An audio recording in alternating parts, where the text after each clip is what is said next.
Bienvenidos todos al 9º capítulo de Vamos Pa' Eso, su podcast.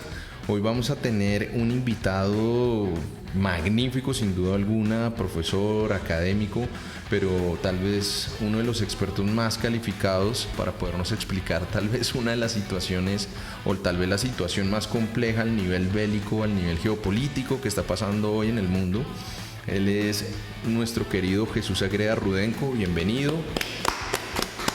Muchas gracias, querido Jesús, por venir acá y tal vez por darnos la mano para tratar de explicar a todas las personas que vayan a oír y a escuchar este podcast de una manera sencilla qué es ese despelote que está pasando en Europa. Bienvenido, Jesús, muchas gracias. Muchísimas gracias por la invitación. Es un gusto estar aquí con ustedes y sobre todo es un gusto poder tener una charla que aclare cosas. Eso es el plan principal, no dictar una clase magistral, eso no tiene ningún sentido, sino a través de una charla entre amigos tratar de entender qué es lo que pasa. Claro que sí. ¿Quién es Jesús Agreda Rudenko?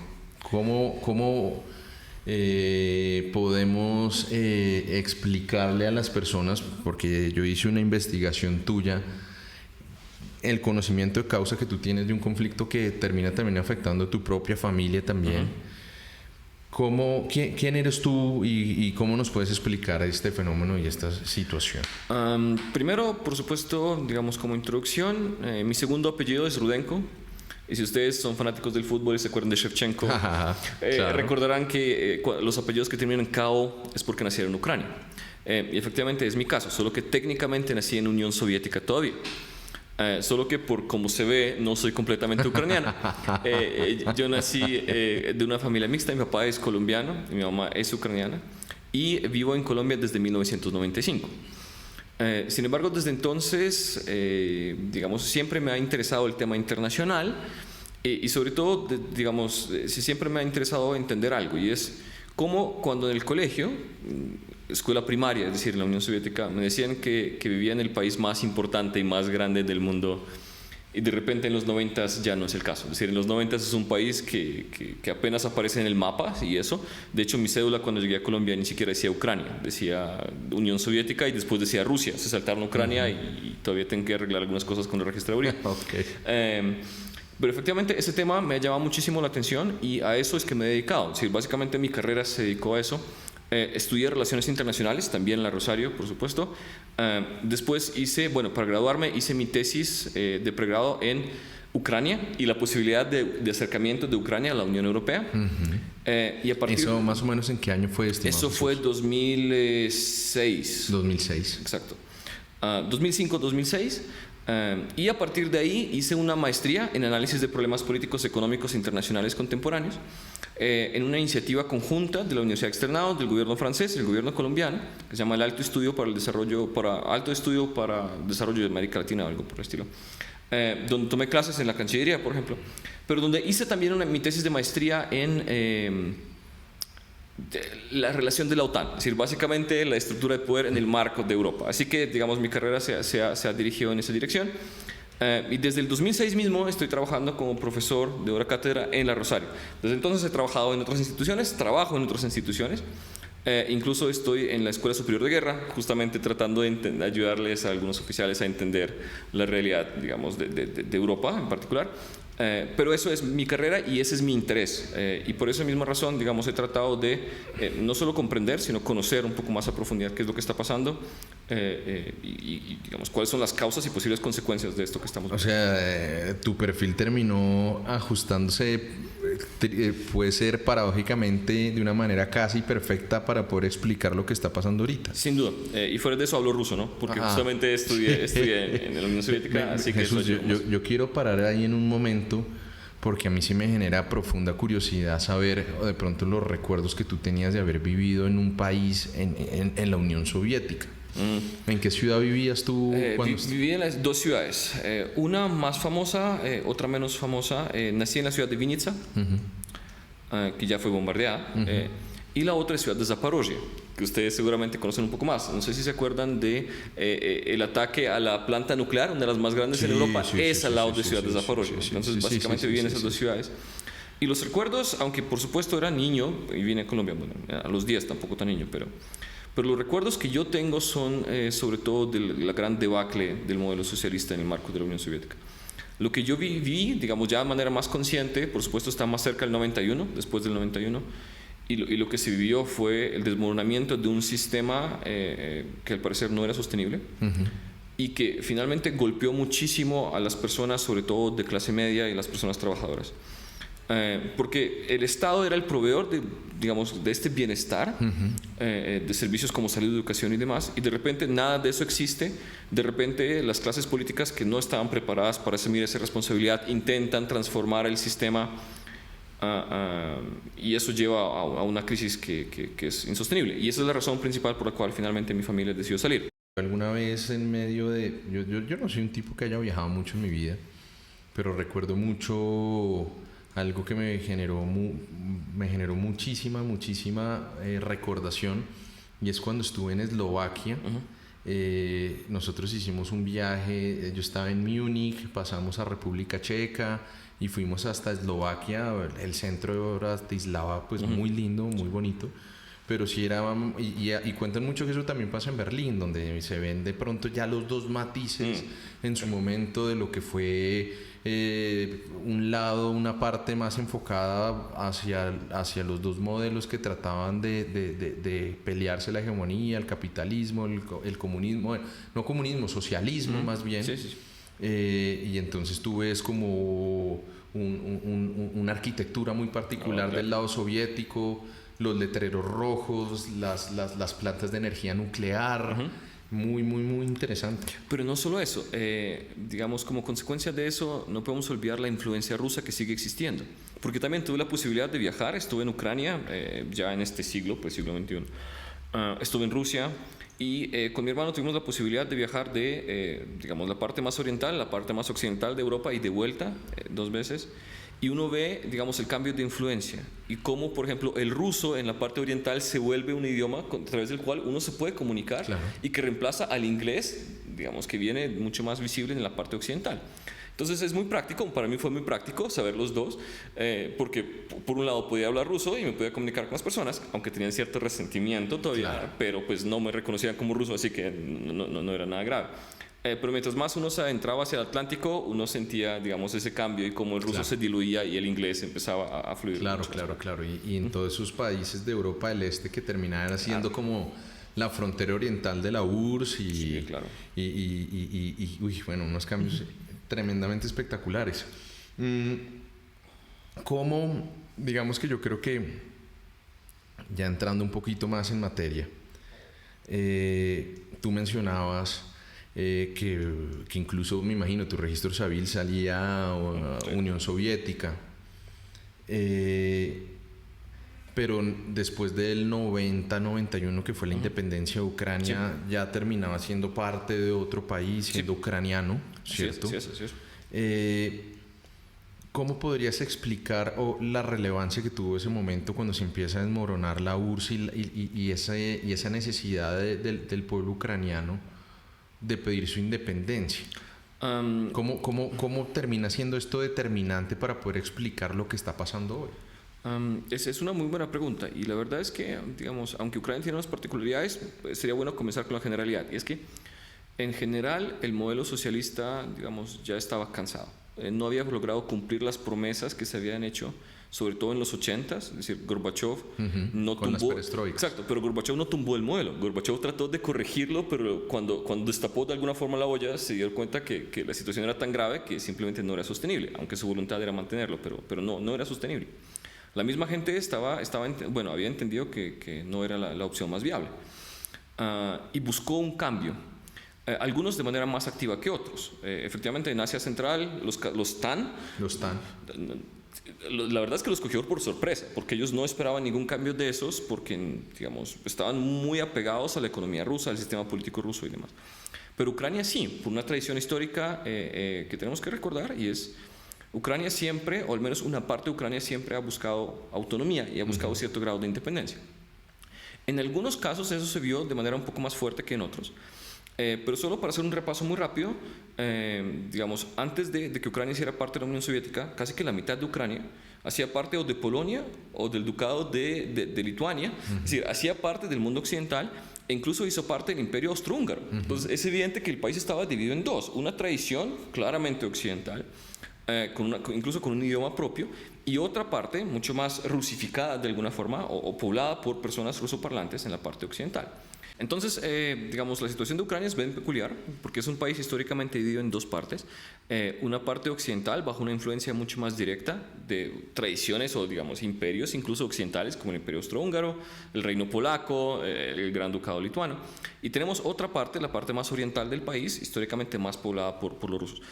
Tenemos Crimea, poblado por los turco-otomanos, ¿no? Es decir, tenemos una mezcla de elementos donde justamente, a pesar de los esfuerzos rusos por la unificación de todo ese territorio, en la parte occidental siempre se mantuvo este deseo de autonomía e independencia, y de alguna forma se mantuvo el deseo de mantener esa identidad y esa tradición cultural propia, que fue extremadamente difícil a lo largo de la historia y que fue, digamos, tratado bueno, se intentó eliminar, Rusia intentó eliminar en varias oportunidades. Ejemplos históricos muy claros, lo que pasó con el fin, digamos, la revolución de 1917, cuando el imperio ruso se acaba y Ucrania, la parte occidental de Ucrania al menos busca su independencia y declara independiente, pero pues obviamente esa revolución es destruida por los bolcheviques. Y después vemos otro caso histórico muy interesante en el que la invasión alemana es recibida por los ucranianos como una invasión de liberación, casi como, digamos, una fuerza de liberación. Que también, por supuesto, es aplacada muy rápidamente, bueno, no rápidamente, pero es aplacada durante la Segunda Guerra Mundial. Pero, por supuesto, los mismos ucranianos giraron un poco, cambiaron de bando cuando vieron que los alemanes no los venían a liberar, sino literalmente a exterminarlos. Así que, digamos, esta división dentro del país y esta motivación poblacional por su propia independencia siempre estaba ahí y ha sido muy activa, claro.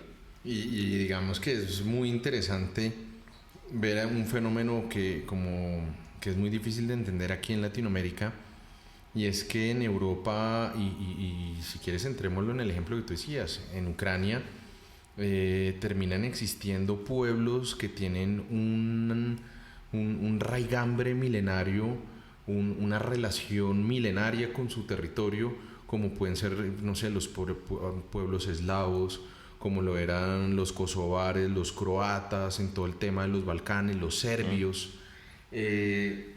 Que bueno, también pues acá en Colombia existen los pueblos indígenas que tienen un raigambre milenario con su territorio, pero pues étnicamente los grupos poblacionales predominantes, pues en el caso de Colombia, pues somos descendientes europeos en su gran mayoría, con un proceso muy amplio de mestizaje, y que también eso puede generar un conflicto o algo difícil para entender, y que de pronto me va a alentar algo también, estimado Jesús.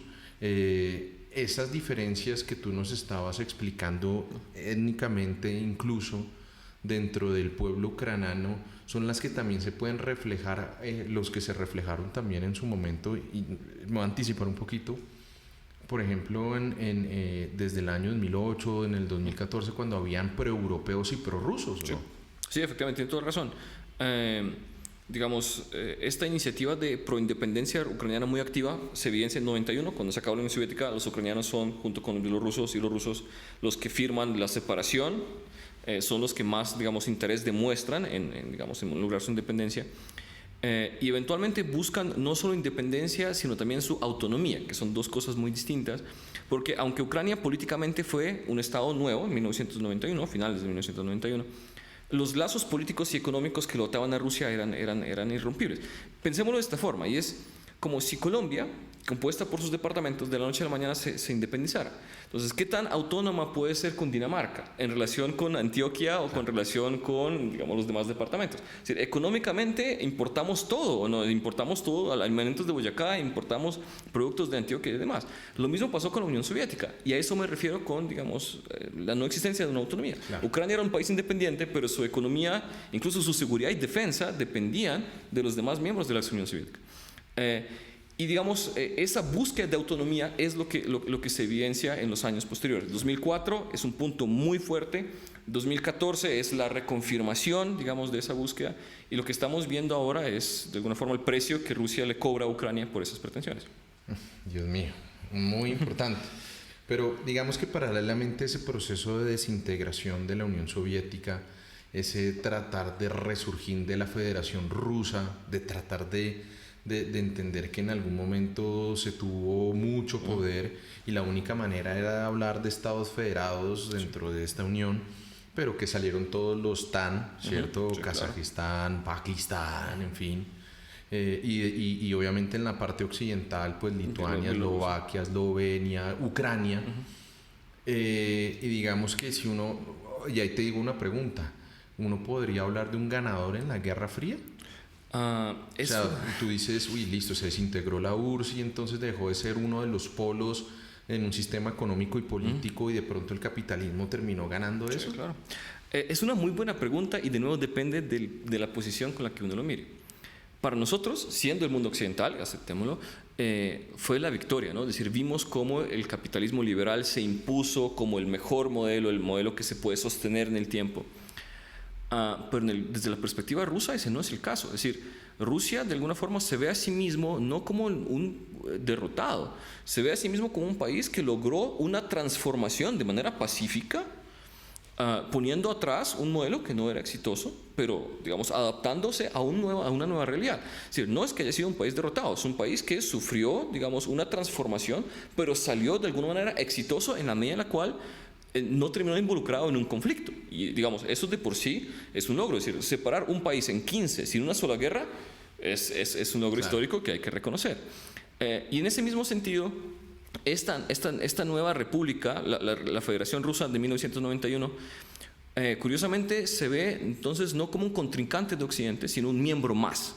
Un miembro muy activo de Occidente. Yeltsin, el presidente ruso, digamos, intenta unas iniciativas que son un poco incluso inesperadas en Occidente, es decir, propone un sistema de defensa global para evitar que cualquier país del mundo pueda utilizar armas nucleares. Es decir, Yeltsin realmente se percibe a sí mismo como el líder de un país que está en el centro mismo del sistema occidental.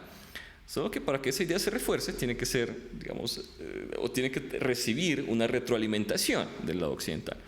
Y es de alguna forma al parecer lo que faltó, porque lo que vemos es que a Yeltsin nunca fue aceptado como un igual.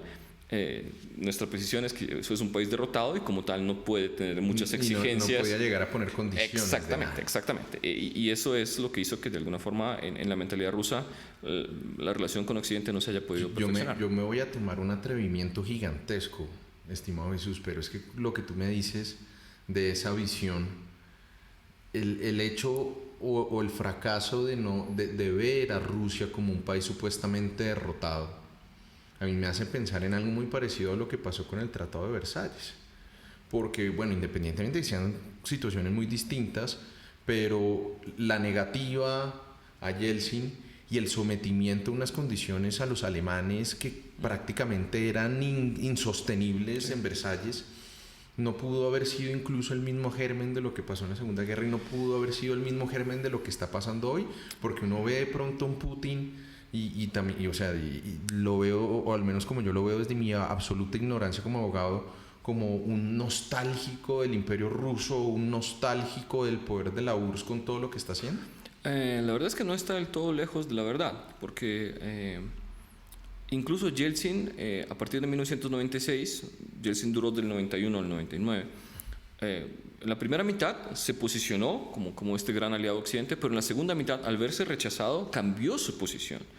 Y efectivamente Yeltsin empezó a promocionar una idea diferente en la cual Rusia no necesariamente es un aliado de Occidente, no es enemigo, pero es un país que va a buscar su propio camino, dado que no recibió el apoyo esperado.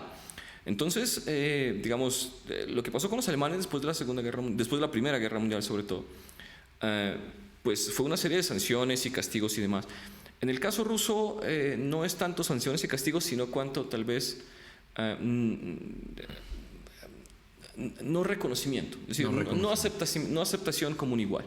Exacto. El mundo occidental sí consideró que ganó, y cuando aparece alguien derrotado diciendo no, yo quiero participar y somos iguales, por supuesto la relación con él no es la misma. Y eso se evidenció de manera un poco dolorosa para Rusia en lo que pasó justamente en los Balcanes, que se ya había mencionado en Serbia, porque si se acuerda, la Primera Guerra Mundial fue porque un serbio, Austria-Hungría le declaró la guerra a Serbia, ¿okay? Y Rusia intervino. Sí. Aquí vemos algo similar, es decir, Occidente bombardea a Serbia y no se tiene en cuenta Rusia. Y eso es la demostración que Yeltsin esperaba, diciendo, efectivamente, esto no puede seguir así, no nos aceptan como igual, así que vamos a buscar un cambio y vamos a buscar... Y que termina siendo también una de las críticas constantes de Putin, y es el tema, tal vez esa necesidad, por ejemplo, de figurar en Siria también. Sí, claro. Y de palantarse y de dar un golpe en la mesa y decir, yo soy relevante a nivel internacional y a mí me tienen que tener. Exacto, y sin mí no se puede arreglar nada. Entonces, la negociación de Rusia con Irán es clave, es decir, no se puede resolver el problema nuclear con Irán sin Rusia.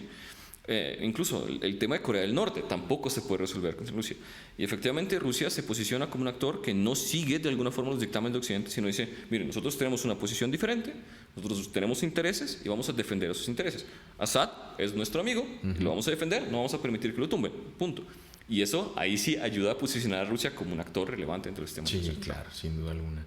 Y paralela, y digamos, llegamos a esto, pero digamos que paralelamente a esa desintegración, no de la idea de Yeltsin, pero sí viene la construcción constante de dos entes tremendamente importantes. Obviamente uno más grande, que es la Unión Europea, claro. ¿Cierto? Como una necesidad. ¿Cómo nace, en pocas palabras, esa idea de la Unión Europea? Y cómo termina consolidándose como un ente con primacía mundial, pues. Exacto, con un, digamos, como un caso de estudio único para las relaciones internacionales. Es una muy buena pregunta porque nosotros vemos a la Unión Europea como este actor económico, ¿no? Es decir, es el líder económico a nivel global, pero la verdad es que la Unión Europea comienza con una idea política. Es decir, la idea de la Unión Europea es crear lazos entre países, económicos, por supuesto, pero para evitar guerras. Es decir, es un mecanismo que ayuda a lograr la paz, o que busca la paz a través de la integración. Así que comienza con un mecanismo muy pacífico, donde se hace un énfasis muy importante en digamos, la recuperación económica y finalmente la creación de un mercado común entre los países. Y a medida que, de alguna forma, los países de Europa se van democratizando, por ejemplo, lo que pasó en España, lo que pasa en Grecia, cada vez más y más países se van anexando a esta iniciativa, que finalmente ven no solo un beneficio político, sino ven ahora sí realmente un beneficio económico muy fuerte. Y cuando la Unión Soviética se separa en 1991 y esta cortina de hierro se cae, Europa ve una oportunidad diciendo, mire, ¿cómo hacemos para evitar nuevas divisiones? Pues integremos a todos dentro de esta misma lógica económica, por ejemplo. Entonces, expandamos a la Unión Europea como un modelo y como, digamos, una garantía de que estos países nunca más volverán a ser socialistas y nunca más volverán a ser un elemento desestabilizador en Europa. Y viene naturalmente de la mano también el progreso de la OTAN. Claro, y sí, solo que son iniciativas que van de manera paralela. La Unión Europea más desde la perspectiva económica, la OTAN por supuesto es más desde una perspectiva militar. Solo que la expansión de la OTAN es mucho más problemática para Rusia que la expansión de la Unión Europea. Porque la Unión Europea, digamos, nace como una iniciativa económica, la OTAN nace como una iniciativa defensiva militar. Y nace con un objetivo muy específico y es contrarrestar los intereses de la Unión Soviética en Europa. Claro. Y entonces no podemos esperar que Rusia perciba a la OTAN como un posible aliado si desde su origen, digamos, se construyó como una barrera. Y por esa misma razón, digamos, el argumento de Putin es una y otra vez el mismo, y es que considera que la OTAN es una amenaza. Y mientras más se expande la OTAN, más cerca están, digamos, los límites de la OTAN frente a Rusia y más problemático se ve. Eso sí, ese es el argumento que uno podría encontrar como un común denominador en los discursos de Putin. Sí. Y más cuando de pronto también en el año 2004 entran en masa de repúblicas soviéticas. Claro, sí, así es. Ahí de pronto tal vez Rusia no tenía el mismo poderío que tenía en este momento para sentarse y decir, oiga, esto es problemático para nosotros. Es cierto, aunque de nuevo desde los 90 Yeltsin ya había mencionado el tema como posiblemente problemático, y donde finalmente Yeltsin propuso algún otro mecanismo, pero pues sus ideas fueron rechazadas porque pues si Europa Occidental tiene un mecanismo de seguridad que funciona, digamos, ¿por qué van a digamos, transformarlo por petición de Rusia? Eso no tenía ningún sentido. Así que efectivamente es cierto, pero ya como ucraniano aquí tengo una posición un poco subjetiva al respecto, y lo que puedo decir es pues que la OTAN está en las fronteras rusas efectivamente desde 2004. Desde el 2004. ¿Qué es lo que cambia con Ucrania? ¿Por qué decir que ahora sí Ucrania tiene que ser invadido porque si la OTAN se expande va a ser una amenaza, cuando ya hay fronteras de la OTAN con Rusia? Es decir, no sería nada nuevo.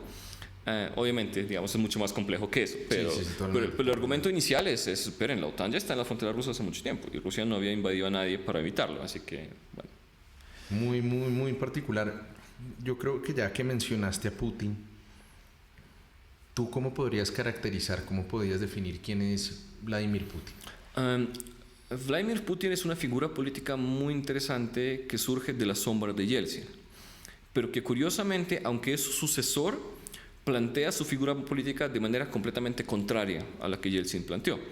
Porque vimos a Yeltsin primero como un gordito alcohólico, digamos como líder político débil, físicamente débil, y como de alguna forma un líder político que se sometió a los intereses de Occidente, ¿no?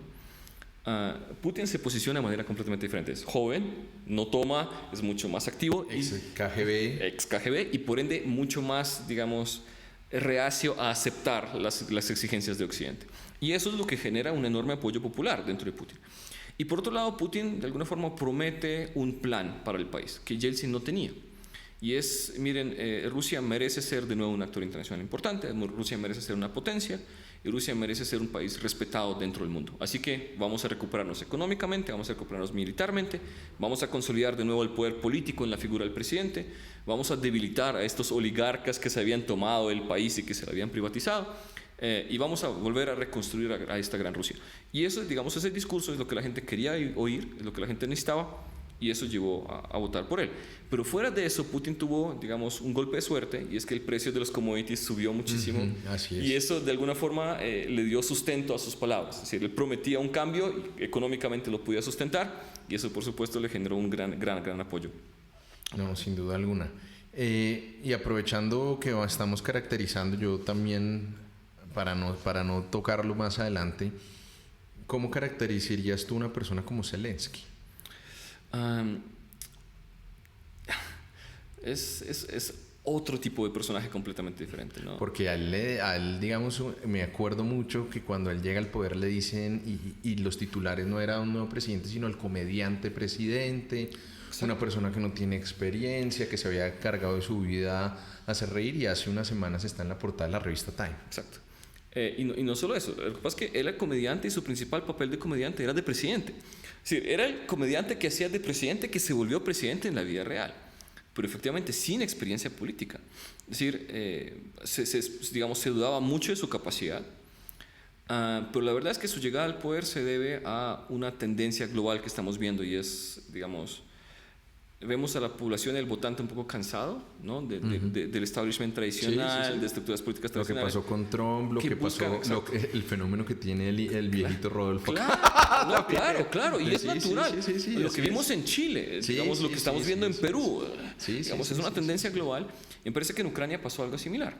Solo que ellos le apostaron al caballo que era, porque resulta que Zelensky no solo era un comediante, sino que era un tipo que realmente tenía un plan político, y era reconstruir a Ucrania, reunificar a Ucrania, pasándose, o digamos, tratando de superar el impasse de los acuerdos de Minsk, pero donde finalmente, digamos, en su intento terminó en una guerra, no iniciada por él, por supuesto, pero terminó en una guerra, y donde tuvo la capacidad y el conocimiento y la habilidad de no rendirse y convertirse en la imagen de resistencia a nivel mundial. Así que es efectivamente, digamos, un cambio que nadie se esperaba, pero es un cambio que es muy bien recibido dentro de la población ucraniana, donde un comediante que iba a ser presidente, un comediante que hacía presidente, se volvió presidente y se volvió un líder a seguir. Hablemos un poquito o profundicemos un tema de Ucrania. Entonces, estamos hablando que uno podría tratar de rastrear históricamente al menos dos facciones imperantes dentro del pueblo ucraniano. Lo que tú decías en algún momento, a inicios del siglo XX, unas personas más con la nostalgia del imperio austrohúngaro, ¿cierto? Sí. Otros pro imperio ruso. Sí. O en algún momento unas personas que fueron absolutamente sometidas por el yugo de Lenin y de Stalin. La hambruna esa bárbara de la década de los 30 fue 32, que los mataron de hambre literalmente. 9 millones de personas fueron. Millones de personas. Y además que curiosamente frente a eso nadie ha querido hacer un revisionismo positivo del asunto. Porque entonces tú ves que históricamente siguen postulando a Hitler como el mayor genocida de la historia, pero nadie habla de Mao Zedong ni de Stalin, por ejemplo. O incluso de actores locales, ¿no? Digamos, de los líderes cubanos. Claro. O la figura del Che Guevara también. Sí, digamos, que no se suele mencionar mucho. Digamos, históricamente es más fácil tener a alguien malo que empezar a identificar la maldad en otros. Pero sí, efectivamente el caso ucraniano, esta división ha sido evidente. Y esta división efectivamente ha llevado a, digamos, cierto grado de independencia, búsqueda de independencia, que se materializó de manera muy fuerte en 2004. La revolución de colores, la revolución naranja, cuando la gente ucraniana, a partir de unas elecciones, sale a la calle exigiendo un cambio, exigiendo, digamos, un viraje político y económico del país, tratando de cercenar un poco los lazos que hay con Rusia, digamos, de las élites políticas tradicionales, de los lazos económicos tradicionales, y buscar una mejor alternativa en el mundo occidental, en la Unión Europea y, por qué no, en la OTAN. Y eso, por supuesto, ya se percibe como una amenaza para Rusia. Y ahí viene también después, en 2008, la invitación formal que la OTAN le hace a Ucrania para participar. Al menos la discusión, digamos, una posibilidad. Estoy seguro que Ucrania no iba a entrar, porque Alemania asumió, curiosamente, durante ese periodo un papel como de estabilizador, un papel de negociador con Rusia, un papel de, digamos, equilibrador en Europa. Así que, aunque había, digamos, la posibilidad, no era real, pero igual fue un avance muy importante. Solo que, curiosamente, esta revolución naranja no prosperó, porque las promesas políticas no se materializaron, es decir, la situación económica del país no necesariamente mejoró, la situación política no mejoró. Y por eso es que se hizo necesaria una segunda revolución, que es la del 2014, que es este fenómeno que hemos conocido como Euromaidán, o que los ucranianos reconocen como una especie de revolución de la dignidad, que es cuando estas ideas se vuelven a retomar, pero con mucha más fuerza. ¿Tú crees que en ese momento, en esa década del 2000, del 2010, en el 2014, pues estaba Yanukovych en el poder, sí, prorruso por completo? Sí. En ese momento en el que Putin llega al poder después de Medvedev. Sí, se me fue el nombre. Dmitry Medvedev. Sí, de él. Hubo gobernantes siempre más prorrusos, tal vez, por la influencia de Putin, porque es que en el 2014 el tema es muy particular. Se cae Yanukovych y empieza esto que ha sido hasta de honor cinematográfico, claro, la resistencia que tuvo la población civil frente a la opresión, incluso sí, determinada por Putin. Sí. Y eso pudo ser, en mi criterio, y pues tú eres el experto y tú no lo dirás, pero ahí también fue un punto de partida en el que Putin dijo: yo necesito intervenir de una manera distinta acá. Y donde, sí, y no solo eso, y donde además Putin justifica algunas de las acciones que tiene ahora, que es la aparición de movimientos neonazis y ese tipo de factores. Sí. Claro que sí, tiene toda razón. Lo que pasa es que la Revolución Naranja en 2004 deja como presidente a Viktor Yushchenko, que es el pro-occidental, el que promete que Ucrania va a entrar a la Unión Europea en cuestión de años, aunque eso no es posible, pero igual él lo promete, también populismo, por supuesto. Y cuando la gente se da cuenta que nada de esto funciona, al menos las promesas no se cumplen, ellos eligen al prorruso, al que supuestamente Yushchenko derrotó en el 2004. Es decir, sube el otro Víctor, que es Víctor Yanukovych. Solo que Yanukovych, digamos, intenta mantener ciertas promesas que Yushchenko había hecho. Y la principal fue que Ucrania iba a firmar un acuerdo de asociación, es decir, un acuerdo de libre comercio más o menos con la Unión Europea. Y en 2014, Yanukovych, después de negociarlo muy bien con Putin, decide no firmar, al parecer. No al parecer, no firma, pero la razón, al parecer, es una negociación con Putin. Y eso hace que la gente salga a las calles a protestar exigiendo un cambio. Es decir, la gente está cansada de que, digamos, la situación siga igual. Habían muchas expectativas en este acuerdo de libre comercio con la Unión Europea. Y cuando eso no se va a materializar, la gente sale a protestar. Cuando sale a protestar, Yanukovych, digamos, reprime a la protesta, y ahí es cuando sale gente a protestar por otras razones, digamos, corrupción, falta de oportunidades económicas, sí, de todo. Un escenario de un malestar general. Exactamente, diferentes cuestiones. Solo que ante esa represión, obviamente la protesta también se radicaliza. Y ahí es donde aparecen movimientos extremistas y radicales que enfrentan la violencia con la violencia. Y ahí es cuando efectivamente Putin obtiene la imagen de movimientos neonazis en Ucrania peleando en contra de la policía. Y según Putin es que obviamente cuando Yanukovych se va del país, ellos son los que asumen el poder. Eso no es cierto. Es decir, ellos estaban ahí, claro, pero el gobierno lo asumió, digamos, una élite política relativamente tradicional. Y aunque estos neonazis jugaron un papel muy importante en esta revuelta, pues no tuvieron un papel político adicional, ¿de acuerdo? Pero Putin obtuvo la imagen que quería, claro, y es encontrar una razón. Yo haría un paréntesis, estimado Jesús, porque ya llegamos al 2014, pero es que en 2008 pasa algo muy importante. Aparte de la invitación de la OTAN, independientemente de que se fuera a cristalizar, sí, claro, o no, Pero pasa lo de Georgia. Sí. Digamos que, y yo me arriesgo a decir algo, obviamente siempre va a ser más fácil historiador que profeta. Sí, 100%. Pero, y eso pasó también con el tema de Crimea, para que nos sirva para introducirlo, pero no había sido un aviso suficiente para Europa, para Estados Unidos. La metodología que se terminó repitiendo en Georgia, en Crimea y hoy en Ucrania, el hecho de que Putin dijera, mire, acá hay unas personas que están diciendo, entre comillas, que quieren ser parte de la federación. O que son rusos. Que son rusos. Sí, y acá la población es mayoritariamente de habla rusa, de familia rusa, ¿cierto? Uh-huh. ¿No pudo haber sido interpretado como un buen precedente o un precedente para ponerle cuidado lo que pasó en Georgia en el 2008? Sí y no. Tiene razón primero en todo lo que menciona, sobre todo porque constitucionalmente Rusia, el Estado ruso está obligado a proteger a sus ciudadanos en el exterior. Entonces de ahí se agarra Putin diciendo, es que no es que yo quiera, es que me toca, es decir, es mi obligación proteger a los ciudadanos rusos. El hecho de que sean ciudadanos rusos porque yo les repartí pasaportes es otra cosa. Sí, pero básicamente así funcionó. Es decir, Putin creó minorías rusas en Georgia a partir de una política de repartir pasaportes. Es decir, quiere ser ruso, tenga, no hay ningún problema. En Ucrania también funcionó de esa manera. Solo que, digamos, de alguna forma se esperaba que por la misma coexistencia histórica entre Rusia y Ucrania eso no llegara a pasar. Claro.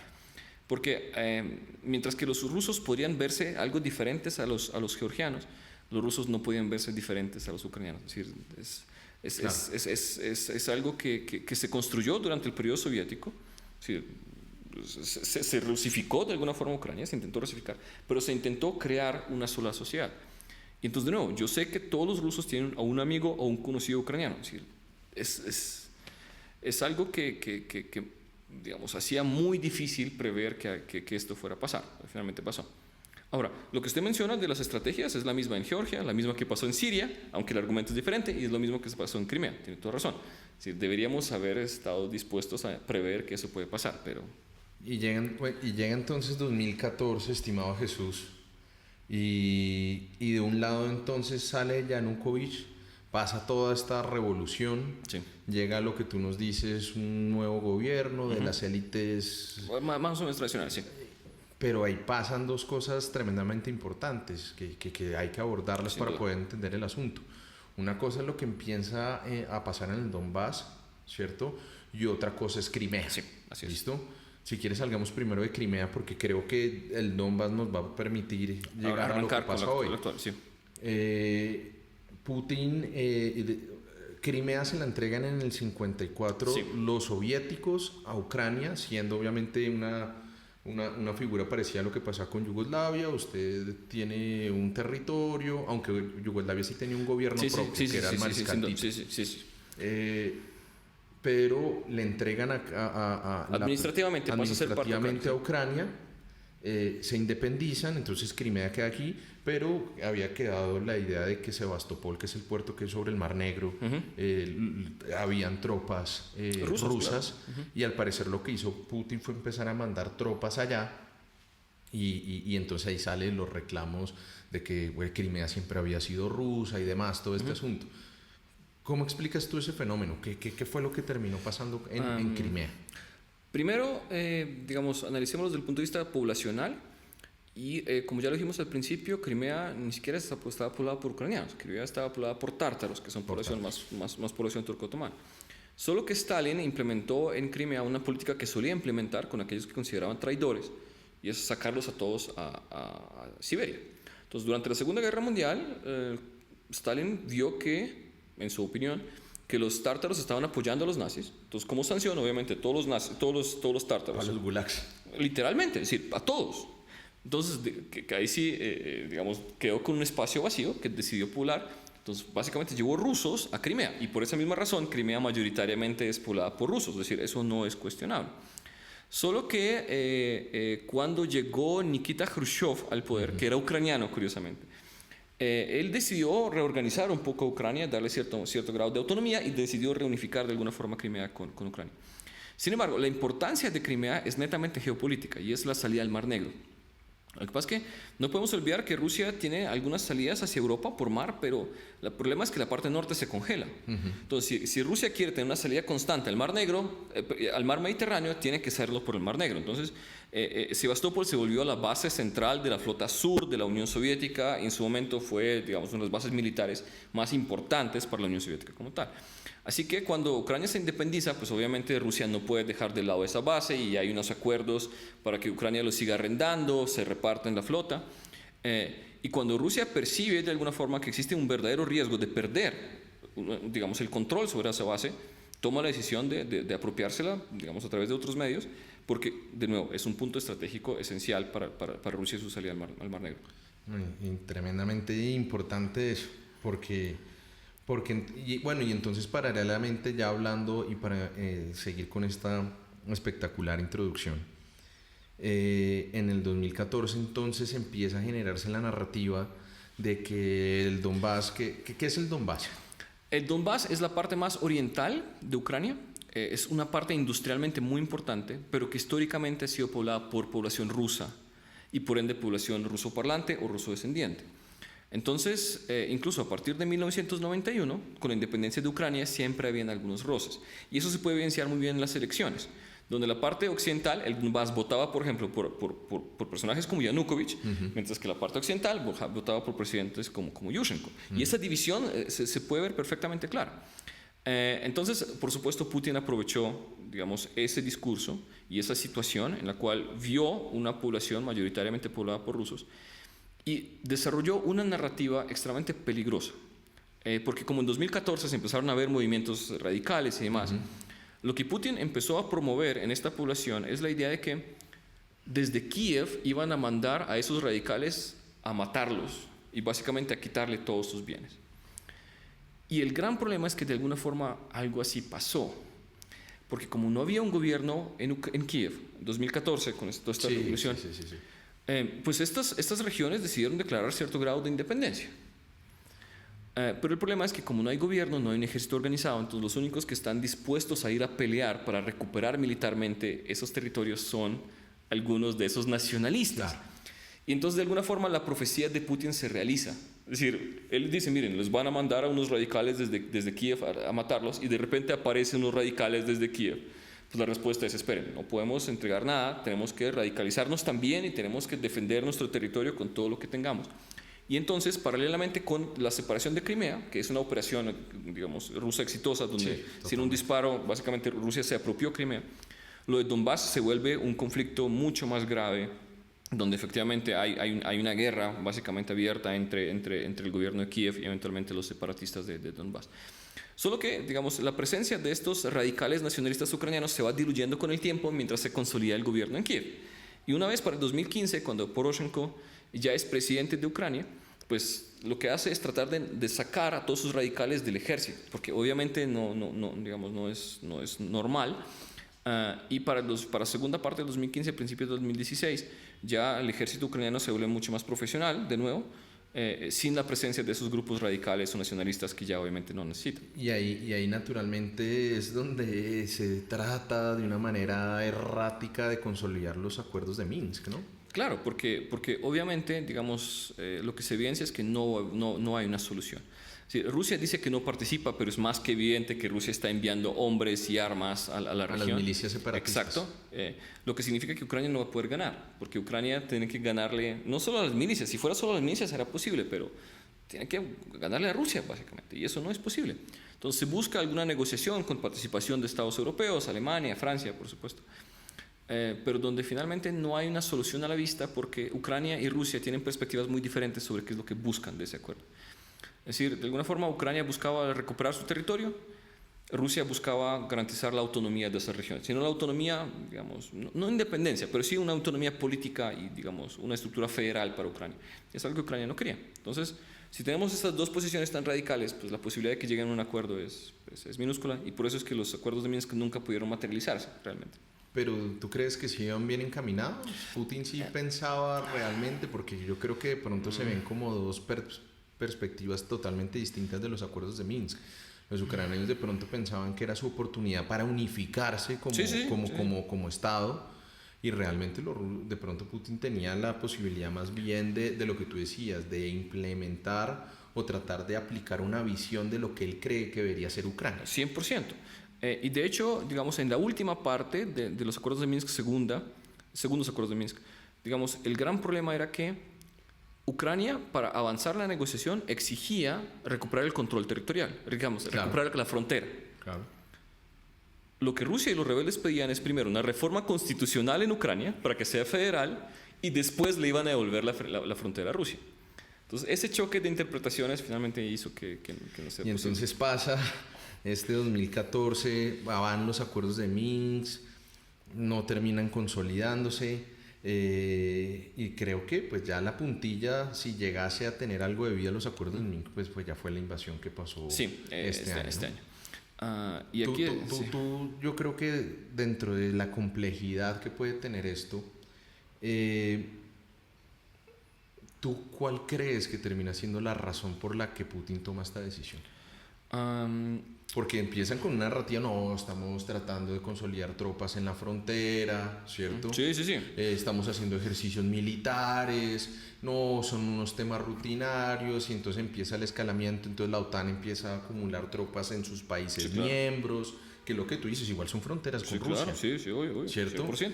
Y están obligados a defenderse, así que pues también tienen que... Y es que esa es la idea de la OTAN, atacan a uno y responden todos los países miembros de ese asunto. Claro que sí. Pero llega ese fatídico día, sin duda alguna. Sí.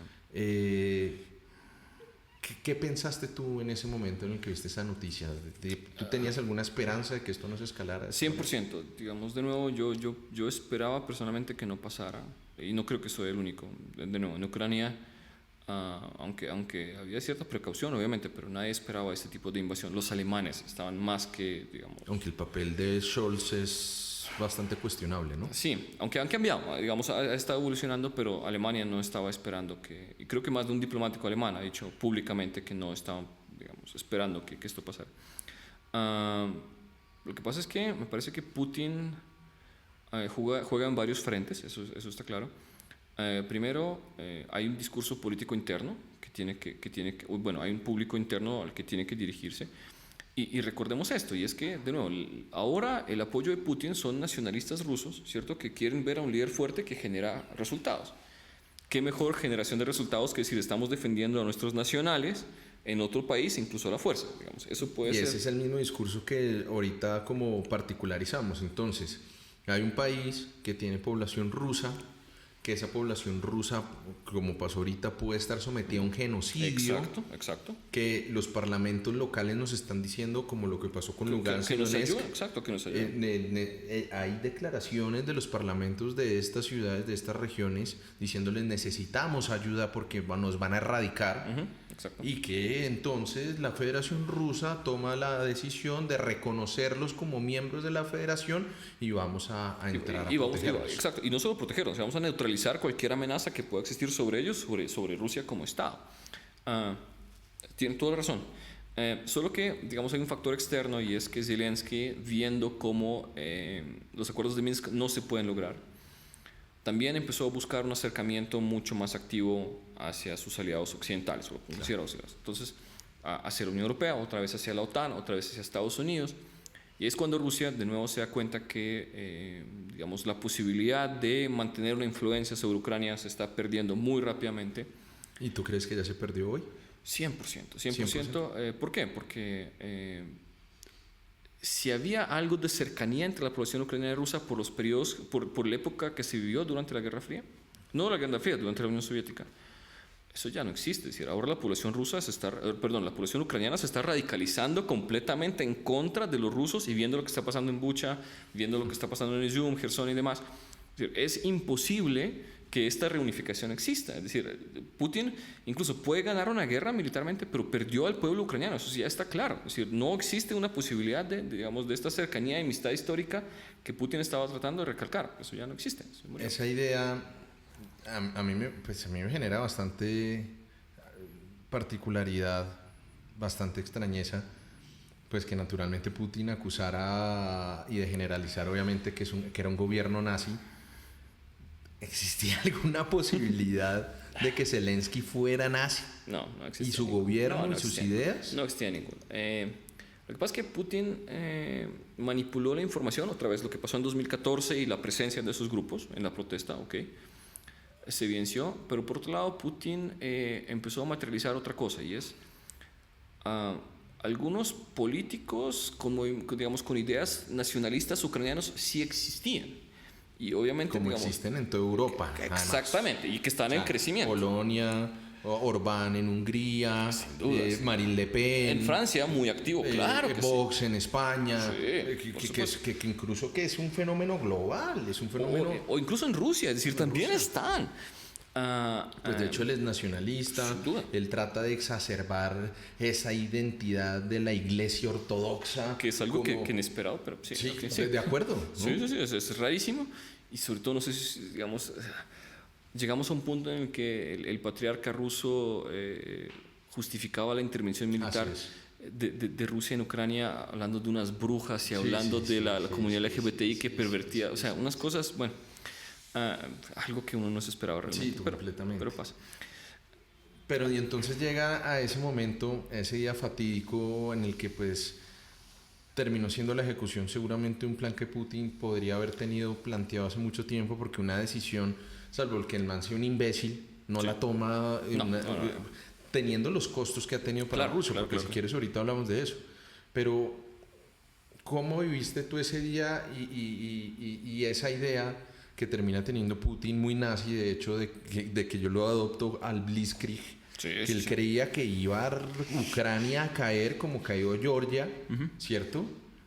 Y que creo que él subestimó que los rusos subestimaron que nunca se habían encontrado con un ejército, de pronto no con tanto tiempo de consolidación, porque es un ejército joven, medianamente, pero un ejército organizado. Claro. Y sobre todo un ejército extremadamente motivado, ¿no? Porque están peleando por sus tierras, están peleando por sus familias y demás. Tienen algo que perder. Exacto, 100%. Y es curioso que usted mencione lo de Georgia, porque justamente, aunque Rusia ganó en Georgia en 2008, lo que se demostró es que el ejército ruso era un desastre. Claro. No sé si tienen la posibilidad de ver las imágenes, se ve un ejército ruso donde los soldados van con camisetas, porque no tienen chalecos, no tienen uniformes completos, no tienen nada. La gran mayoría ni siquiera tiene cascos. Es decir, ¿qué tipo de ejército moderno es eso? Claro. Y eso llevó a un proceso de modernización de Rusia a partir del 2008, y por eso creo que Putin estaba un poco más seguro esta vez de que podría obtener una victoria militar más rápida, porque había invertido un montón de dinero en esa renovación. Ahora hay soldados más supuestamente entrenados, mejor equipados. Tanques de primera, aviones de primera, misiles balísticos, flota. Pero no funcionó, curiosamente. Y ahí hay un tema muy chévere, querido Jesús, porque a mí me parece que incluso Putin cometió el mismo error de Hitler y de Napoleón.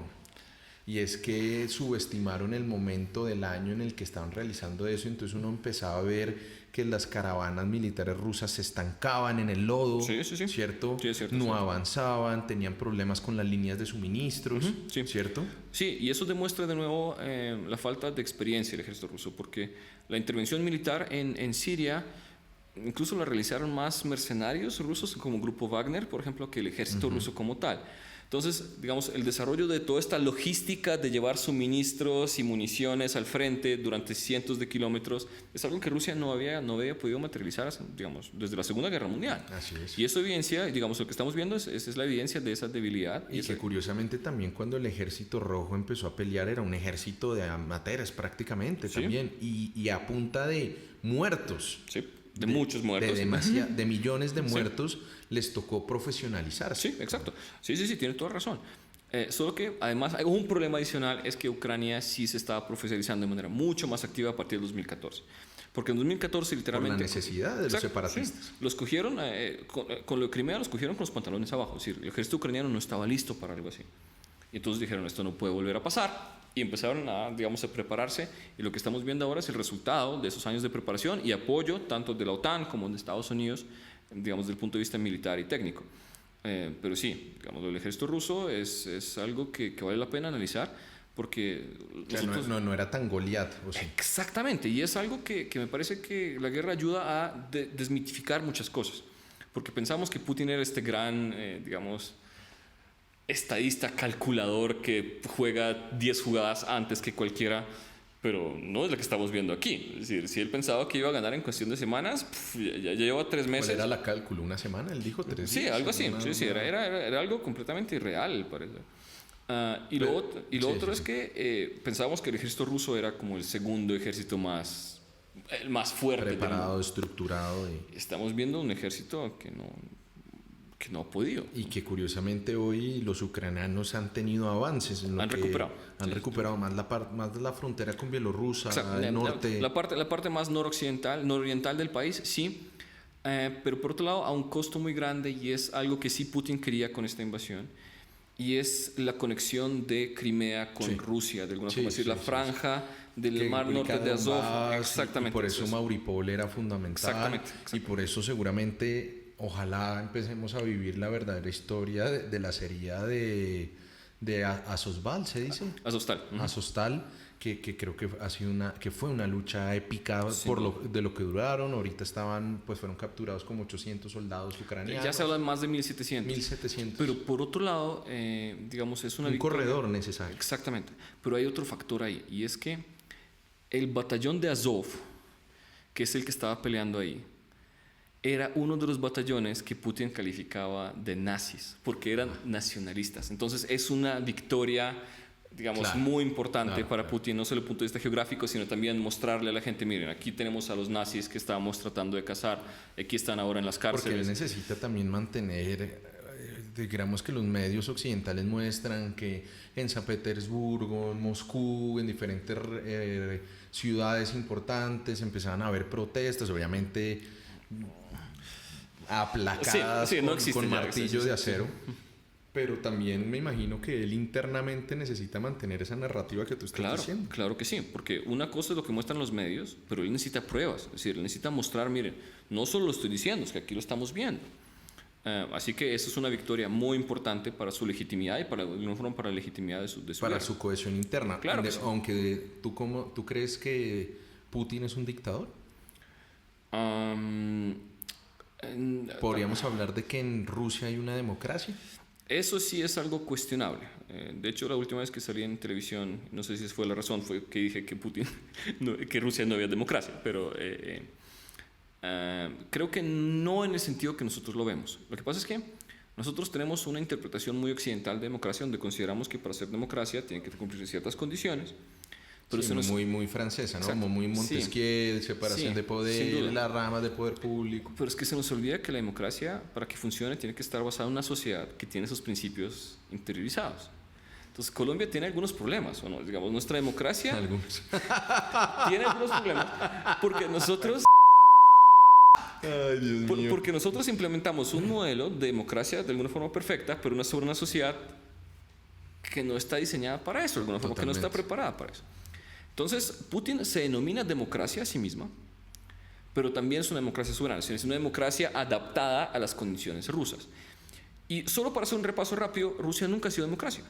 Entonces, ¿por qué Putin debería ser democrático? Es decir, no lo es. Es decir, los zares eran autoritarios, autócratas, por 100%. Partido socialista, igual. Total. Entonces, ¿qué esperamos del presidente ruso? Pues va a ser lo mismo. Es decir, es una tradición natural de alguna forma. De pronto ahí la desviación fue la idea de Gorbachev después. Sí, pero eso fue de pronto un blip. Desliz. Y sobre todo cuando Yeltsin lo implementó, casi que hay una guerra civil. Porque... En 95, Gorbachev, al implementar un modelo democrático, tuvo que bombardear el parlamento. Sí. Porque cuando se opusieron a él y no dejaron implementar lo que él hizo, él literalmente lo aplanó. Y la gente entonces empezaba a asociar el modelo democrático con esa inestabilidad dentro del país. Así que volvieron a Putin, que es, digamos, una corriente mucho más tradicional. Entonces, pero ahí también se explica lo que tú nos contabas, y es que a esa idea de gobierno ruso, cuando sí empiezan a sus anteriores estados, pues los anteriores miembros de la URSS, a buscar democracia, se empiezan a preocuparse bastante. Exacto, porque no lo perciben como algo positivo para el país, sino lo perciben como un factor desestabilizador que tiene que ser neutralizado de alguna forma. Entonces, Georgia fue el primer paso, Ucrania fue el siguiente paso, y eso es muy claro. Y por esa misma razón, de alguna forma, la reticencia de Rusia a la OTAN, porque con la OTAN llegan ciertos principios y valores. Es decir, incluso Colombia es un miembro de alguna forma asociado, pero por ser parte tenemos que cumplir con ciertos criterios. Por ejemplo, algo muy simple y es, la OTAN exige una enorme transparencia en la contratación de compra de equipos militares.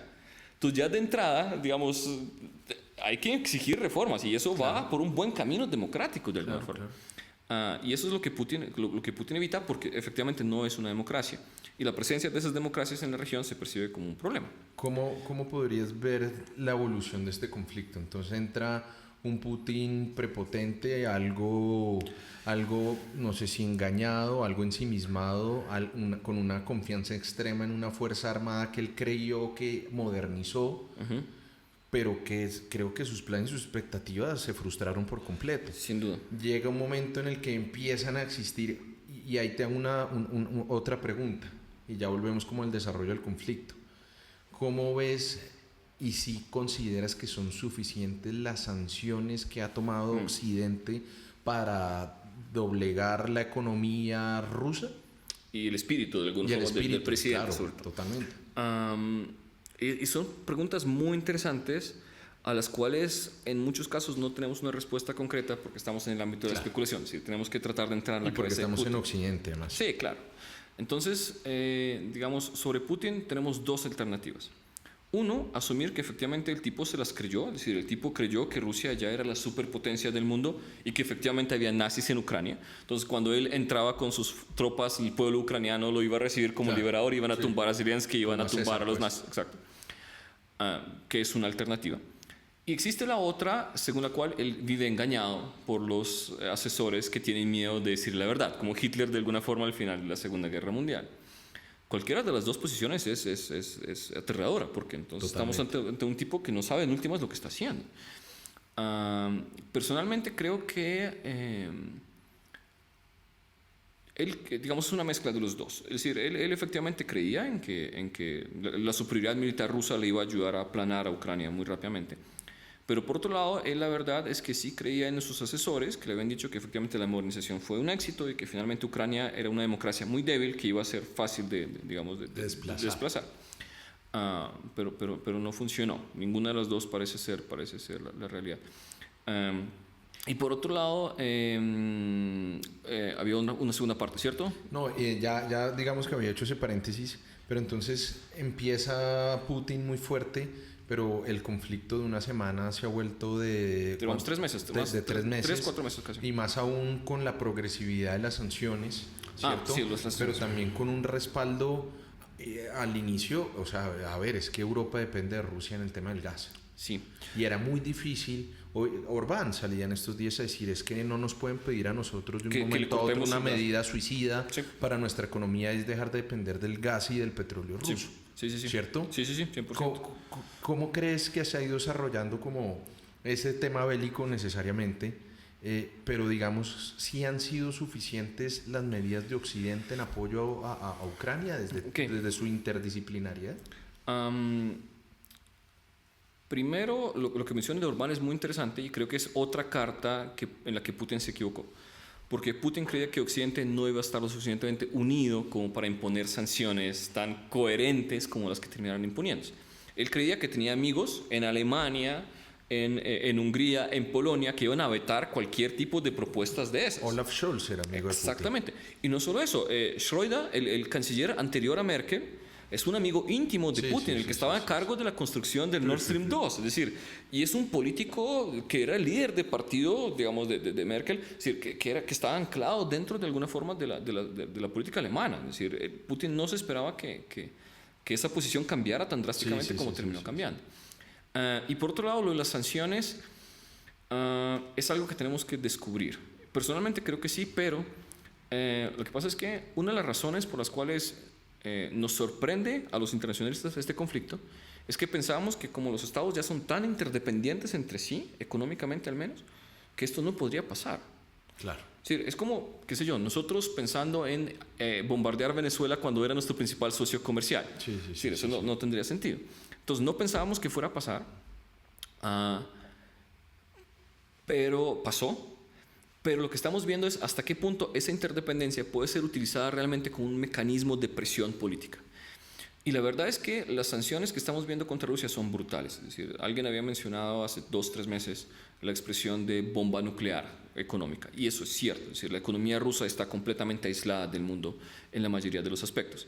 Curiosamente, en lo que le siguen, de donde sigue sacando dinero es por la exportación de gas y petróleo. Pero fuera de eso, las exportaciones rusas están detenidas, las importaciones rusas están detenidas, los viajes de los rusos al mundo están detenidas, el sistema bancario. Hasta aislan a los deportistas. Exacto, exactamente. Sí, pero todo está bloqueado. Es decir, el equipo ruso ya no puede participar, digamos, en las eliminatorias. Ni UEFA, ni nada. Exacto.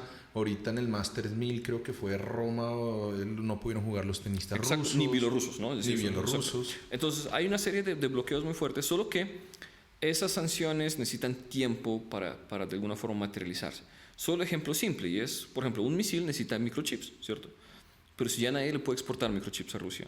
Rusia tiene misiles mientras tenga microchips que ha guardado, pero una vez los gaste, ¿de dónde va a sacar la tecnología para poder desarrollar ese tipo de armamento? Lo mismo pasa con aviones, lo mismo pasa con barcos, con tanques, con todo. Y fuera de eso, la gente está percibiendo también las sanciones económicas.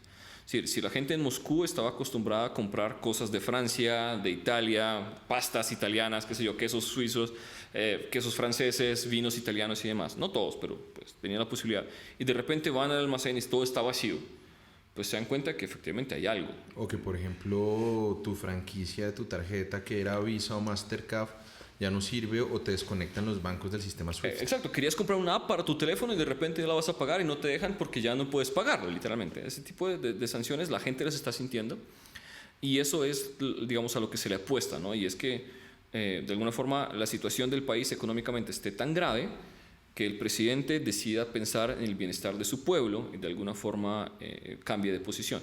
Sin embargo, con Putin y con Rusia no es tan fácil porque... Por lo que tú nos contabas de cómo han vivido siempre. Exacto. Y de alguna forma lo que veremos seguramente es cómo Putin utiliza esto para reforzar su discurso. Lo que él va a decir es que, miren, todo esto es un esfuerzo de Occidente por destruir a Rusia y nuestra obligación como rusos es aguantar y finalmente seguir adelante con nuestro plan y obtener la victoria definitiva. Así que tal vez, aunque las sanciones estén ahí y digamos el golpe económico esté ahí, no sé hasta qué punto sea realmente posible o viable doblegar ese espíritu ruso y el espíritu del presidente. Sí, un espíritu también muy resiliente. Claro que sí, exactamente. 3 meses ya de conflicto, estimado Jesús, pero digamos que militarmente ya empieza a recibir Ucrania muchísimo más respaldo de lo que fue una vez. Sí. Entonces ya no solamente recibir los que se han vuelto famosísimos, los misiles Javelin, que han volado una cantidad de tanques, de carros de suministro, de carros ligeros, transporte, todo, sino que, por ejemplo, ya Polonia había planteado sobre la mesa entregar aviones. Sí, así es. Porque ya no era solamente un tema defensivo, sino, bueno, listo, ataquemos las caravanas y necesitamos aviones para poderlo hacer. Digamos, ¿crees que ya la posibilidad de entregar armamento ofensivo también podría llevar al escenario de hablar de zonas de exclusión aérea, tal vez? No, ¿o crees que eso ya escalaría el conflicto? No, efectivamente, digamos, y la OTAN ya lo ha dicho más de una oportunidad, Estados Unidos ya lo ha dicho más de una oportunidad, y creo que Zelensky ya se cansó de pedirlo y ya no lo está pidiendo. Y ahí entonces tenemos dos problemas. Uno, lo que tú mencionas, y es, digamos, la posibilidad de entregarle armamento a Ucrania para que pueda tomar la iniciativa, ¿de acuerdo? Digamos, no defenderse, sino ir a la ofensiva. Pero ahí, digamos, ahí el gran problema es que puede haber un escalamiento en la medida en que esas entregas de armas o esas armas en sí mismas se vuelven un objetivo militar. Entonces Rusia puede empezar a atacar o destruir esos trenes que llegan, esos digamos embarques, los puertos están cerrados, pero digamos aviones, Polonia, lo que es exacto. Entonces, y ahí es donde surge el problema. ¿Y qué pasa si entonces un camión lleno de armas, pero manejado por polacos, es destruido por un avión ruso dentro de Ucrania? Es decir, hay un proceso de escalamiento potencial que puede llevar a algo peor, y por eso los polacos y todos los del mundo occidental están, digamos, tratando de tener mucho cuidado con lo que está haciendo ahí. ¿Y crees que esa estrategia es correcta? Yo creo que naturalmente mucha gente llama al conflicto y al posicionamiento y a tratar de reducir como ese poderío en el papel ruso. Pero digamos, cuando ya los alemanes dicen, bueno, vamos a dar tanques Tiger, van a llegar, ¿cierto? Sí. ¿En qué momento este polvorín estalla? Esa estrategia de decir, tome plata, hay sanciones, tome armas, pero ustedes válganse. Sí, por su cuenta. ¿Consideras que es una estrategia correcta para no hablar de una tercera guerra mundial? Es algo que puede ayudar a evitarla, sin duda, pero de nuevo no es una estrategia del todo, o que puede ser del todo exitosa por una razón muy simple, y es que si yo entrego armas avanzadas, necesito entregar entrenamiento, y eso toma tiempo. Entonces, entregarle a Ucrania un avión, pero que no conocen, claro, digamos, aprender a manejarlo se demora meses, y ya puede ser muy tarde, entonces no aplica tan bien.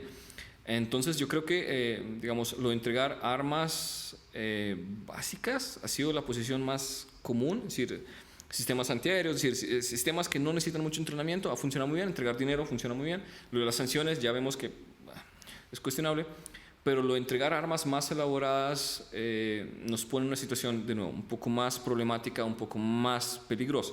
Porque, de nuevo, si voy a entregarle armas a Ucrania, Alemania, por ejemplo, no va a entrenar a los ucranianos en Ucrania, si los va a entrenar en Alemania. Claro. Pero entonces, ¿hasta qué punto existe el riesgo de que Rusia ataque esas bases de entrenamiento en Alemania? Y si es el caso, la posibilidad de un conflicto mundial, digamos, es mucho más grave. Entonces, efectivamente, desde el mundo occidental se ha tratado de manejar con mucho cuidado para evitar que algo así pase. Porque lo que nadie quiere, por supuesto, es una nueva guerra mundial.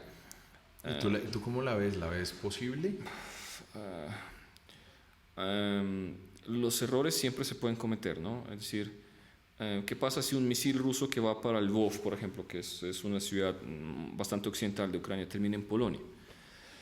¿Qué pasa si una bomba se desvía? Es decir, existe el riesgo, y por algo así... No, es que hace poquito estaban bombardeando con misiles balísticos a 20 kilómetros de la frontera polaca. Exacto, y a eso voy. Es decir, ese tipo de riesgo se corre, y a partir de la posibilidad de conflicto, de escalamiento y posiblemente una guerra mundial, claro que existe. Solo que, digamos, me parece que nadie está interesado. Entonces, creo que si es un accidente pequeño, la posibilidad de que escale muy rápidamente es menor, pero no desaparece. Pero con Orbán y con este otro loco en Polonia... Podría pasar. Es que no, estamos en una situación de cierta incertidumbre. Y que se sale de cualquier protocolo, claro, de cualquier expectativa, de cualquier situación, porque exacto, nadie esperaba una situación exacto, así. Y digamos, y tenemos otro problema, y es, por ejemplo, los extranjeros que pelean del lado de los ucranianos. Claro. Es decir, ¿qué hacemos con todos estos europeos y estadounidenses que van a pelear del lado de los ucranianos en contra de los rusos? Es decir, cada uno ciudadano. Claro, de su propio país. Es decir, ¿hasta qué punto podemos verlo, digamos, como una injerencia directa en el conflicto? Sobre todo, incluso algunos son oficiales recién retirados o militares recién retirados. Entonces, Rusia puede empezar a afirmar que ya es una participación directa en un conflicto, y eso obviamente puede escalar la situación mucho más. Querido Jesús, ¿cómo crees que horrores como los de Bucha, que ya están siendo considerados crímenes de guerra? Yo de pronto no me iría hasta la idea del genocidio, porque al menos en su estructuración jurídica, el genocidio es cuando una persona, digamos Putin, determina y organiza o da unas órdenes para erradicar a un grupo por su característica étnica, religiosa, cultural. Es decir, por ejemplo, es que en Ucrania hay católicos, entonces vamos a erradicarlos por católicos.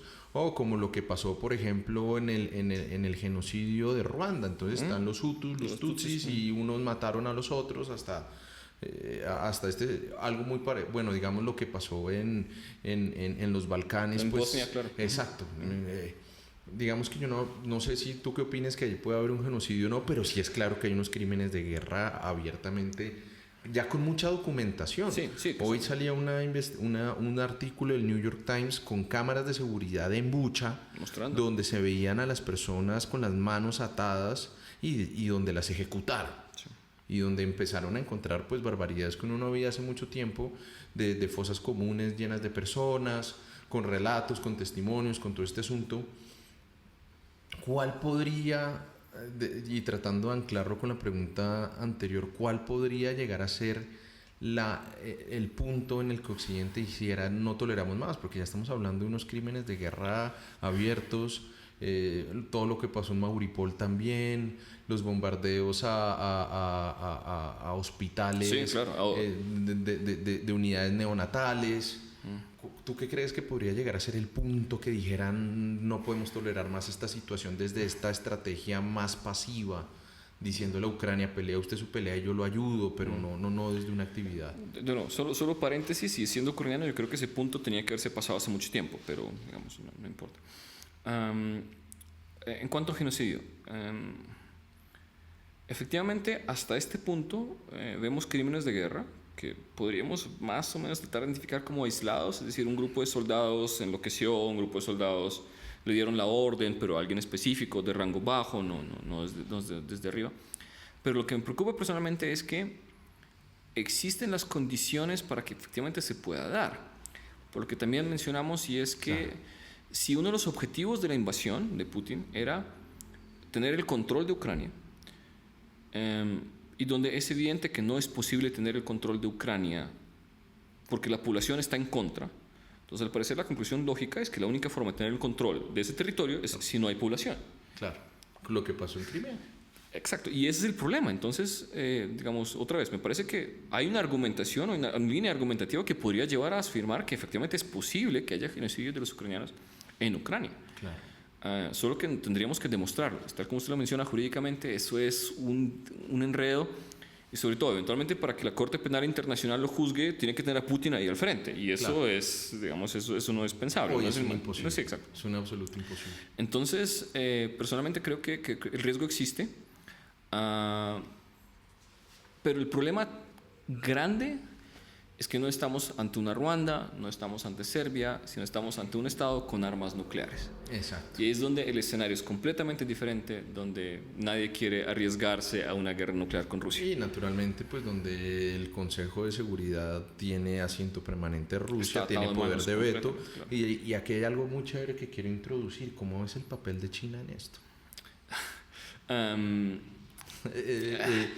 Xi Jinping está ya feliz siendo un ajedrecista, mirando a ver cómo puede capitalizar eso. Hoy leían noticias que estaban empezando a negociar petróleo y gas ruso para comprárselos frente a ese acto de valentía muy pedaleada, como decimos nosotros los colombianos, de que Europa pusiera sobre la mesa la necesidad de eliminar la dependencia del petróleo y del gas ruso. Sin duda, eso es una decisión extremadamente valiente, lo dice muy bien, extremadamente costosa además económicamente.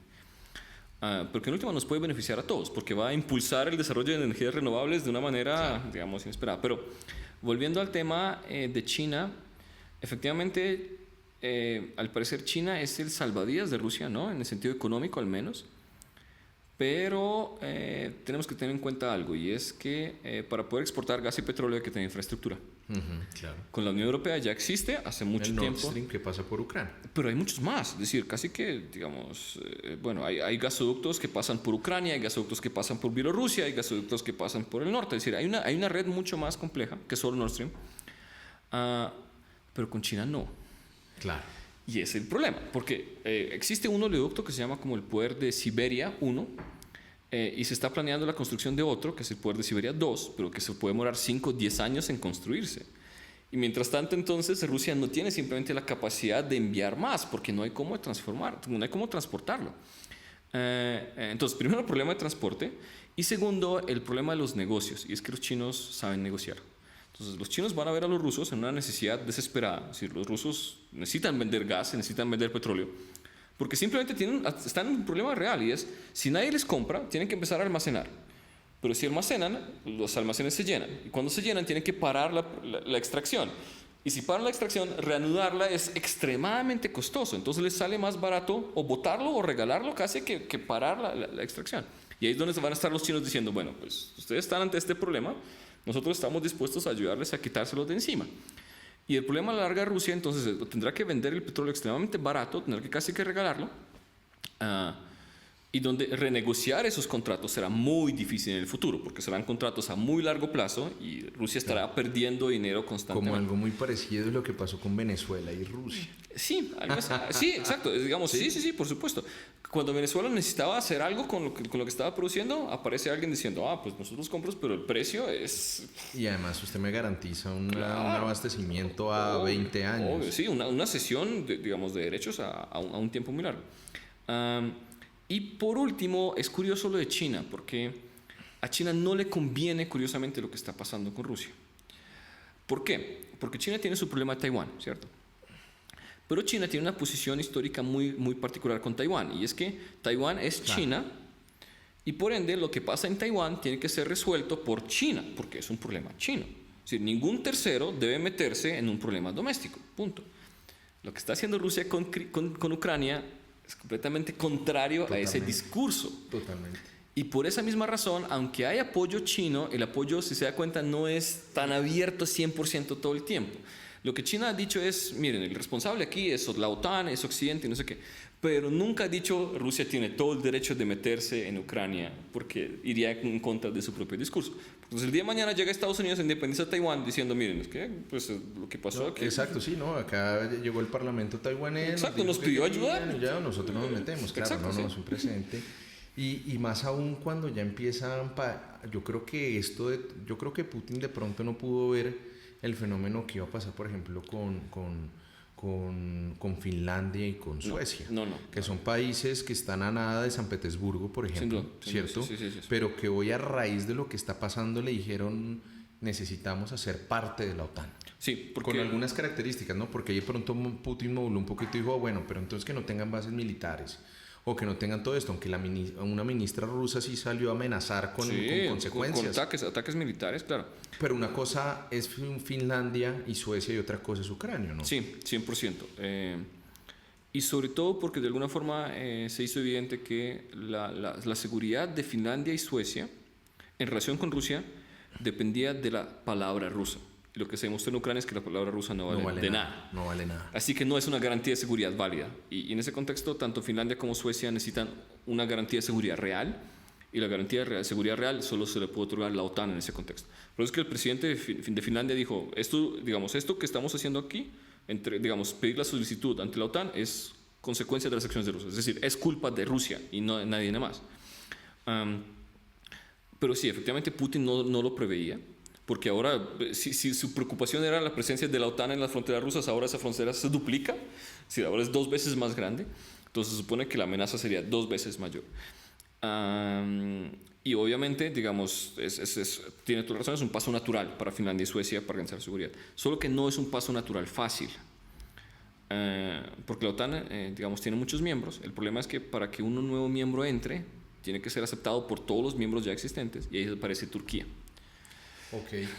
Turquía, digamos, uno no se lo espera, pero Turquía es parte de la OTAN desde el 52, y Turquía tiene un problema con Suecia y Finlandia porque le han dado refugio a personas que Turquía considera terroristas, que son miembros del PKK, el Partido de los Trabajadores Kurdos. Entonces ahora salió Erdogan diciendo, no, esperen, digamos, la solicitud está bien, pero nosotros no vamos a permitir que sigan, porque tenemos un problema con esos 2 países y no vamos a permitir que países que protegen el terrorismo hagan parte de la OTAN. Entonces estamos ante un enredo internacional impresionante. Sin precedentes. Exacto, en el que 2 países buscan su seguridad, pero Turquía se los va a bloquear porque pues tienen problema con ellos. Querido Jesús, ¿qué piensas? Hablamos del pasado, hablamos del presente. ¿Cómo ves? Yo sé que es tremendamente jodido pronosticar lo que pueda suceder, pero ¿cómo crees que se pueda resolver esto? Tú, en medio de tu conocimiento y tu experiencia, ¿qué crees que puede pasar, al menos en el corto y en el mediano plazo? Mire, por más que quisiera confiar en la diplomacia, me parece que este conflicto ha evidenciado algo, y es que la única forma de detener las pretensiones rusas es a través de la fuerza. Lo que significa que si Ucrania quiere seguir existiendo, debe ganar ese derecho por la fuerza. Y en ese contexto, obviamente... ¿Ya crees que es un problema existencial? Sin duda. De nuevo, viéndolo de Bucha y demás, digamos, tenemos argumentos suficientes para creer que efectivamente así es. Entonces, yo creo que el mundo occidental tiene que cumplir un papel muy importante, sobre todo porque usted mencionó otra palabra importante que es precedente. Porque el gran problema es que si Rusia logra su propósito aquí, no sabemos quién más va a intentar lo mismo en otras partes del mundo. Y ese precedente hay que evitarlo. No, claro, pues es que uno no hay que ir tan lejos. Está muy pendiente Kim Jong-un II, ¿cierto? Sí, claro. mirando a ver qué puede pasar, porque pues o sea, malo viene hacia allá el armisticio, pues en cualquier momento el polvorín lo arma con la Corea del Sur. O si no, Xi Jinping con Taiwán. Y Xi Jinping con Taiwán. Exacto. Y ¿por qué no? O sea, a ver, en este año nosotros nos ha demostrado que nosotros no podemos dar ninguna situación por cierta. Exacto. Nadie esperaba que un berraco virus arrodillara al planeta entero. Por 2 años, 2 o 3 años. Y nadie esperaba que esa idea y ese romanticismo de la Carta de San Francisco de la ONU, que era el ideal muy romántico en su momento de tratar de mantener la paz en el mundo, se desdibujara por completo en este momento. O sea, ¿tú qué opinas en este momento de las instituciones de derecho internacional? Que el rol de la ONU, nadie pensó en su momento entonces, aunque eso sí se fue mostrando en algunos capítulos particulares de la historia después del 50, después de la Segunda Guerra, pero uno decía, bueno, entonces los miembros del Consejo de Seguridad, los más poderosos del mundo, están los chinos, están los rusos, están los franceses, los gringos, en fin. ¿Qué pasa? Y yo creo que cuando yo estudiaba Derecho Internacional, yo también me preguntaba, bueno, listo, y cuando el verguero lo quiera armar un miembro del Consejo de Seguridad, ¿qué va a pasar? ¿Qué se puede hacer? ¿Cuál es la herramienta? Pues la verdad es que, digamos, no soy el único, pero creo que hasta cierto punto, digamos, hay 2 posiciones. Hay una posición que está completamente desilusionada con las instituciones internacionales, diciendo, ¿saben qué? Es evidente que esto no funciona para el propósito para el cual fue creado, que es la posición de Zelensky, por ejemplo, ¿cierto? Sí. Diciendo el Consejo de Seguridad no sirve para nada, esto hay que acabarlo, hay que construir todo de ceros. Pero por otro lado, digamos, esas instituciones son la defensa de alguna forma de este orden existente. Es decir, si desaparecen las instituciones, tenemos que literalmente replantear todas las reglas de cero. Sí. Y no sé hasta qué punto eso sea lo mejor para el sistema internacional, porque entonces vamos a depender de la fuerza. Si volvemos al mundo en el que lo resuelve o lo impone todo el más fuerte, grande. Exactamente. Solo que el garrote ahorita es una bomba nuclear. Exactamente. Y bueno, digamos, hasta cierto punto eso ha pasado, sí. pero digamos, obviando esa parte, es cierto, obviando esa parte, de alguna forma hay mucha confianza en que esas instituciones son necesarias para seguir existiendo, para seguir viviendo en el mundo en que vivimos. Y debilitarlas, destruirlas implica, de nuevo, renegociar todo. Renegociar todo ya no con un único mundo occidental, porque curiosamente las reglas que vimos son occidentales, sí. Sino empezar a involucrar a China, empezar a involucrar a Rusia, empezar a involucrar al mundo musulmán para redefinir un nuevo orden internacional que posiblemente sea más justo y más incluyente, tal vez, pero que es diferente al que tenemos y que es diferente. Y que de pronto incluso eso obligaría a Occidente a cambiar muchos de sus paradigmas. Y que nos puede, digamos, ser muy difícil de tragar. Porque, por ejemplo, para nosotros los derechos humanos son clave, pero no para muchos estados del mundo. Claro. Entonces, vamos a aceptar un nuevo orden internacional donde los derechos humanos no son tan importantes como los consideramos ahora. Vamos a aceptar, digamos, que en algunos países las mujeres no tengan ningún derecho. Pues si vamos a replantear el orden internacional, posiblemente nos toque, pero, digamos, no sé hasta qué punto. Cambiando cuáles paradigmas, sí. Y yo te voy a interrumpir, pero entonces, ¿tú cómo crees que puede acabar esto? Me parece que de nuevo que solo a través de... La fuerza, mencionaste la fuerza, Ucrania le toca ganarse su derecho, pero es que creo que, como tú muy bien lo has dicho, esto excede a Ucrania y a Rusia, es que esto es un problema de la existencia misma de Europa, como la Unión Europea además, y además cuando tú tienes...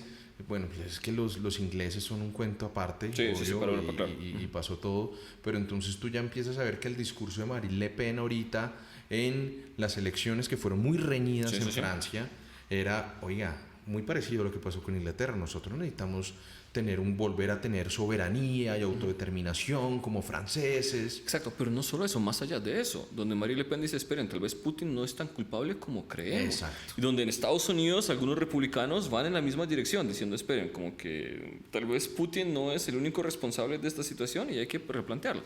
Entonces, digamos, sí, hay una situación muy difícil.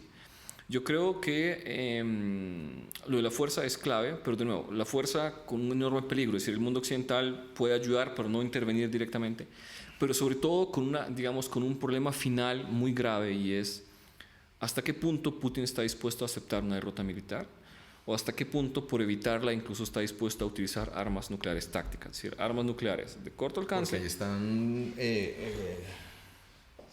vanagloriándose del nuevo misil Satán, ¿no? Sí, solo que ese es demasiado grande para el contexto, pero... No, pero la capacidad la tiene. Claro, pero también tiene unos mucho más pequeños. Entonces, por ejemplo, los ucranianos en la parte norte están llegando a la frontera rusa, ¿cierto? Y si la cruzan, Rusia puede utilizar un arma nuclear diciendo que se está defendiendo. Es decir, a pesar de que ellos son los que causaron el arma. Con la guerra. Que no hemos hablado de Lukashenko, que es otro, digamos... Pues no sé si ellos tampoco en Bielorrusia, obviamente vienen del Imperio Ruso, todo el tema, pero pues es otro autoritario. 100%. Es una figura que está en el poder desde el 95, donde la posibilidad de una oposición política no existe, donde la transparencia no hace nada. Claro que sí. Donde además persigue a sus opositores en cualquier parte del mundo. Así como Kim Jong-un mató a su hermano, ¿se acuerda? En Japón, en India o Japón, no me acuerdo. En Indonesia. Alguna cosa de esas, exacto. Es también lo mismo. ¿Se acuerda que iba un avión del sur de Europa hacia el norte y Bielorrusia lo desvió para atrapar a 2 opositores políticos? Es decir, estamos hablando de un tipo que literalmente está dispuesto a perseguir gente en todas partes. Hubo un opositor bielorruso en Ucrania que apareció colgando, pues ahorcado en un parque en Kiev.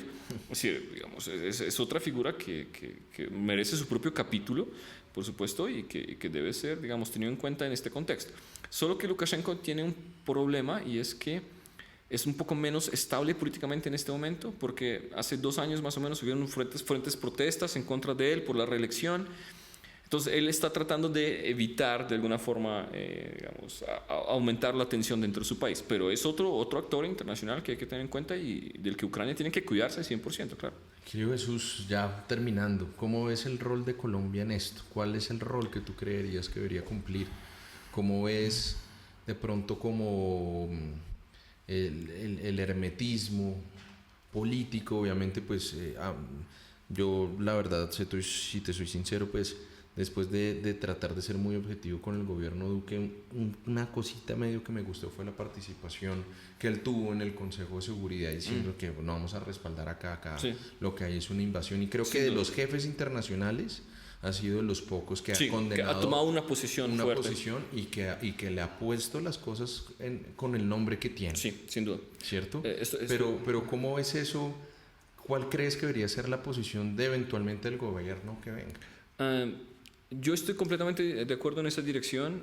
Yo también creo que Colombia debe asumir una posición, y la tradición histórica colombiana es democrática, con todas las falencias que pueden existir, además. Con las gigantescas falencias. Digamos, nuestras instituciones han sido democráticas de manera muy continua, es decir, realmente no hemos tenido una dictadura en el sentido tradicional de la palabra, en ningún momento de nuestra historia. Y eso significa que nosotros le hemos hecho una apuesta a un modelo, y es el modelo democrático basado en libertades, basado en derechos, y me parece que nuestra voz debe ser la defensa de esas libertades y derechos en un mundo que está un poco, digamos, cuestionando ese tipo de iniciativa. Así que creo que el gobierno actual, efectivamente, con todas sus debilidades, ha tomado una posición que me parece que es coherente con nosotros como pueblo colombiano. Y que por otro lado, de alguna forma, pues nos va a generar algunos costos. Es decir, efectivamente la guerra en Rusia y Ucrania está afectando insumos, está afectando mercados, está afectando, digamos, el precio internacional de alimentos, está empujando la inflación en Colombia.